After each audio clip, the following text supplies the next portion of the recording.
Hello friends, जय Jagannath. Welcome करुच्ची आपण मानक आम चैनल को। तो बर्तमान आम आसिक पहुँची जाइए पुरी रे। तो पुरी आसला बेले आपण मैंने तो भल भाव जानी थे माँ बाटमंगला मंदिर पड़े। तो आम रही पार नथुलु जेहेतु एते गहली आ बहुत जोर से खरा भी होतिला। तो आम डायरेक्ट आसलु मंदिर अभिमुखे। तो देखिपे मंदिर पाखापाखि हो सारे पूर्व दिन आम भाविकी रखी कि सका 6टार जामें दिन 9टार पहुँची जावा, किंतु बाहरला बेलू एत लेट होगला कि कम पड़गला। तो कम सारिकी बाहरला बेलू दिन 11टा होगला। तो एत खरार आम बाहरिकी आसिलु ठाकुर पाखक। तो ये तो माने एत खरा एत जाम फ्रंट रू मंदिर बाहर जो देखी पानी स्प्रे सब होची आम जापर कि नहीं, ठाकुर को दर्शन कर कि नहीं। तो से कहला ठीक अच्छे चल देखा कौन हो आसिक तुम मंदिर भितर पहुँची जाइए। आपने देखिपे फ्रंट रही क्लिप नहीं जाइए मो भिडियो। तो मंदिर चतुर्पार्श्व तो आपने देखिपे आ मंदिर भितर जेहेतु फोन आला नहीं, मंदिर चतुर्पार्श्व सबु प्रकार सुविधा रही। तो सेठार आम फोन रखी काउंटर रे टोकन आनी आम आसलु मंदिर भितर प्राय अध घंटा बस। तो ठाकुर को दर्शन करने प्राय 1.5 घंटा लगिगला जेहेतु एत गहली थे। तो सेठू आसी सारिक आम डायरेक्ट आसी जाइलु नीलाद्रि बीच। तो ये गाड़ी रखापी ही टिकेट नौ, बाकी सब फ्री। तो चलते जी पार्क भीतर को। तो देखिपे पार्क भ्यूटा कितने सुंदर। तो पार्क चतुर्पार्श्व भ्यू चलते देखा। तो जेहेतु फास्ट टाइम आसी नीलाद्रि बीच टे भलसे देखी नवा आ कौन आउ सेपट साइड्रे नॉर्मल सी बीच तो 2-3 थर जावाई। चलतु बुलवा फ्रंट रे कौन अच्छी कौन ना सब आपन को वीडियो माध्यम रे मुझे देखी। तो आगू को भी अच्छी बहुत किसी आपण मैंने देखापी ब्लॉग रे। तो आगू को वीडियो को कंटिन्यू करंतु आउ सब जानीपर कौन केमती कौन मजामस्ती कलु कौन कुआडे बुलिलु सब जानीपर कंटिन्यू करंतु वीडियो को। इतनी जोर से खरा होता तो से आम चलिकी आसिकी भाविलु कि ये रेस्ट नहीं जावा। तो ये आम किसी समय बसी पड़िलु। आउ यू देखु नीलाद्रि जो स्टाण टाक जूम करी। तो आम ए बाहर बेलाभूमि आड़ को चलतु देखा।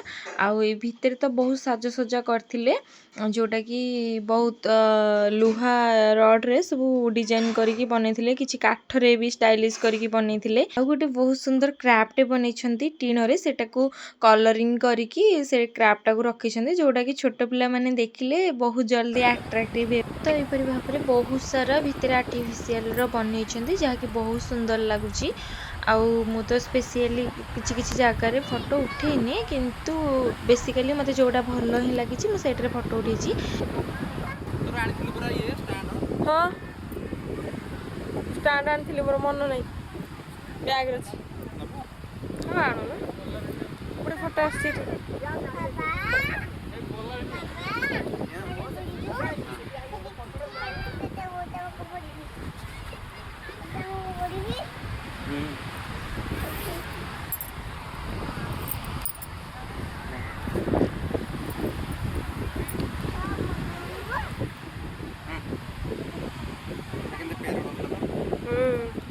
जोर से खरा होता कि बुलवाई भी इच्छा होना, किंतु आसीचु जो बुलिकी ही तो जीवा ना। तो प्राय दिन 3टा हो जाता, किंतु जो समुद्र जुआरटा आसला ठंडा ठंडा लगुला, ठंडा पवन भी होता से खराटा जना पड़न।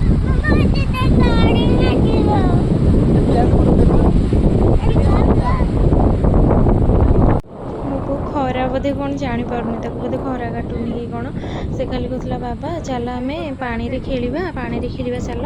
तापर आम जाइलु बीच आड़ को सेठी किछि समय बितेबा।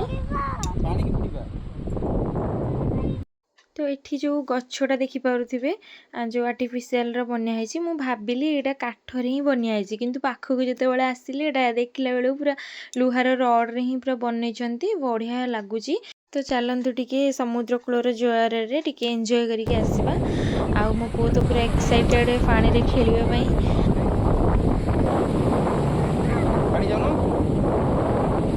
तो बीच रे एते जोर से पवन होता तो बहुत एंजॉय कलु।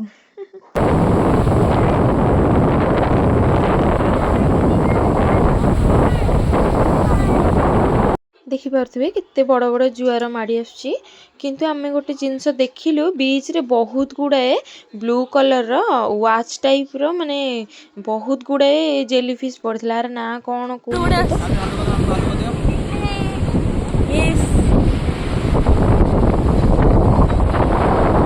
तो बाबू आमर बाइनाकुलर धरी ये फोटो उठाउछन्ती जूम करके केमती मारुछि।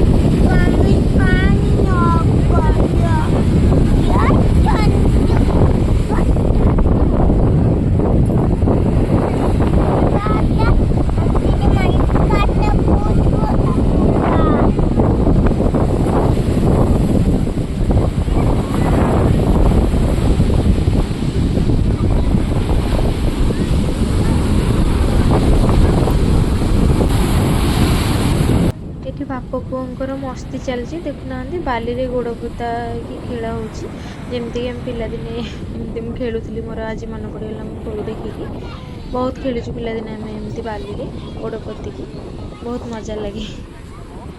पिला बेल समय तो फेरी आसबनी जहाँ अनुभव कर पिला देखिकी।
तो फ्रेंड्स आपण मानक आमर ब्लॉग केमती लगुच तो चैनल को सब्सक्राइब करदेवे और बहुत सारा सपोर्ट देवे। रोचे जय जगन्नाथ।